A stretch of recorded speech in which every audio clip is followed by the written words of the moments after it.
Lyft's auto switch feature is finally gone. It's about time. But they did replace it with something else. Let's discuss.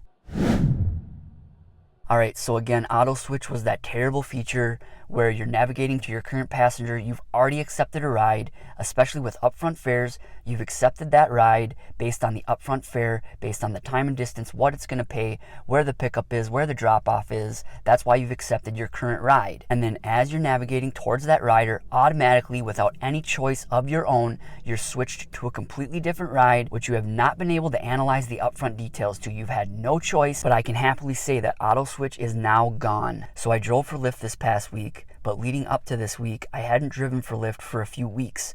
But in the background, I had heard rumblings that this auto switch feature was gone. And sure enough, when I drove this week, that auto switch feature is gone. But it has been replaced with something else, some different screens. You're given a choice. It's not automatic anymore. The keyword was automatic. You're automatically switched. You had no choice. Now you do have a choice. So now we're given the choice to switch to these different rides, but the information that you're given on these switched rides is not sufficient at all.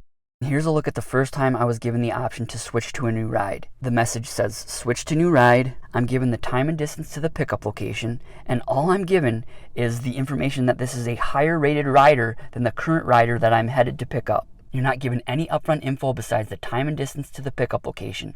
You don't know what the fare is worth. You don't know where the drop-off is. You're not given any of this information. And here's another one that I saw. I'm given the time and distance to the pickup location, and this time and distance to the pickup location is further away than my current passenger is. So why would I switch rides? And it just says at the bottom there, similar trip time. Again, I declined both of these. I declined them by selecting that X there, and I never tried this as well, but I'm sure that if you just allow it to expire without doing anything, that it will decline that switch.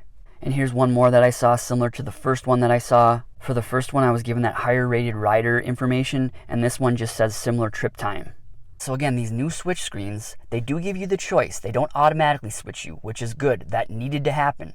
But you're not given enough upfront info. So for me, the choice was clear on every single one of these rides. I declined every single one of them and just kept going to my current rider. And I will continue to decline these rides until we're given more information or until I'm given a good reason to switch to that new ride. Maybe it's going to pay better. Maybe it's going to be a better bonus amount. That's the reason to switch, not the information we're given now. So it's good to finally have the choice. But this switch option should probably go away altogether, especially under the upfront model. If you're not going to provide us all the upfront details, why would we switch? So I guess thank you, Lyft, for getting rid of that automatic switch, which honestly should have never existed in the first place. But how many of you have seen these new switch screens?